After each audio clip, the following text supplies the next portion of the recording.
Hey everyone, Manus MacLean here, and welcome back to Brain Drain Newsroom. It's Friday, September 12th, 2025. Dealing with a little bit of cold. I just hope you can help me get through it, and that I can get through it without suffocating. Anyway, we have some breaking stories that matter, some victories, some alarms, and yes, updates that will make you think. Let's go.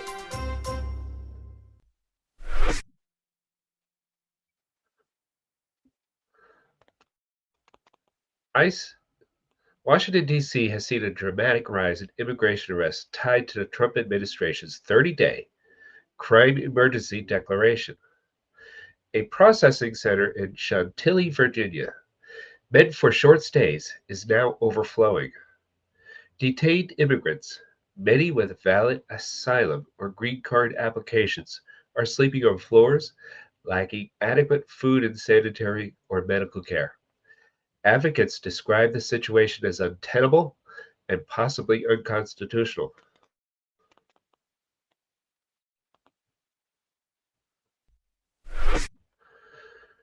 Big diplomatic win today.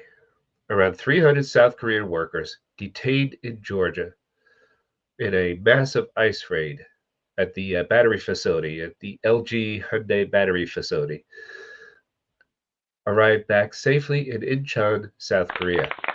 Some were shackled, some held under difficult conditions.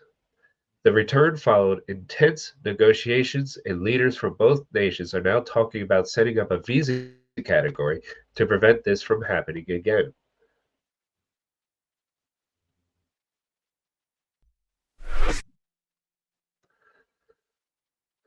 The administration's aggressive enforcement campaign is clashing with logistics. ICE is pushing to hit new arrest targets in cities such as Boston and Chicago, but it's bumping up against detention bed shortages. They're adding capacity, but sources say the goal of 3,000 arrests per day remains out of reach because of facility, legal, and transportation constraints.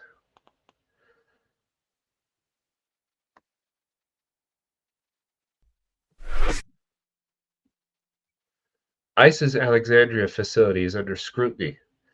A new investigation by The Guardian reveals that an Alexandria staging facility in rural Louisiana, meant for short term processing, has become a central hub in immigration enforcement, with thousands detained under problematic conditions. Detainees report lack of medical care, mental health issues, and minimal legal access. The facility's expanded role raises serious questions about oversight and rights.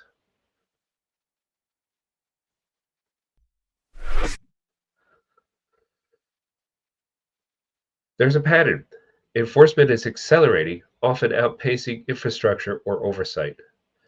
Overcrowded centers and inadequate facilities are no longer rare exceptions. Diplomacy is being forced into the picture. The South Korean workers' return shows when international relations intersect with immigration policy. Governments can be held accountable. The legal risks are rising. Exposure of terrible conditions, like in Alexandria, invites lawsuits, media focus, and public scrutiny. Also, the imbalance between enforcement goals, arrest quotas, crackdown targets, and logistics, beds, humane treatment, legal process, is becoming more visible. If you care about fairness and human dignity, here's what you can do. 1. Share these. 2. Support legal aid and watchdog groups working to hold enforcement accountable. 3. Donate if you can. Resources for independent coverage and advocacy make a real difference. That's your wrap for today. Immigrants are being detained, others are returning home, systems are showing cracks. But voices are being heard. I'm Manus MacLean. Stay informed, stay empathetic, and keep fighting for the truth. See you next time.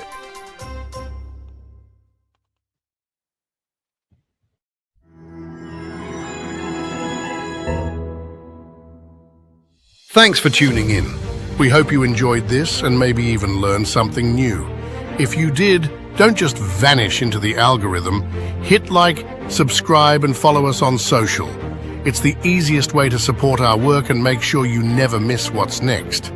Want to stay in the loop without relying on big tech's mood swings? Sign up for our monthly newsletter. And if you've got the means, donations of any size keep our programs running strong. As a 501c3, your gift is tax deductible where the law allows. Together, we can turn Brain Drain into America's next big breakthrough.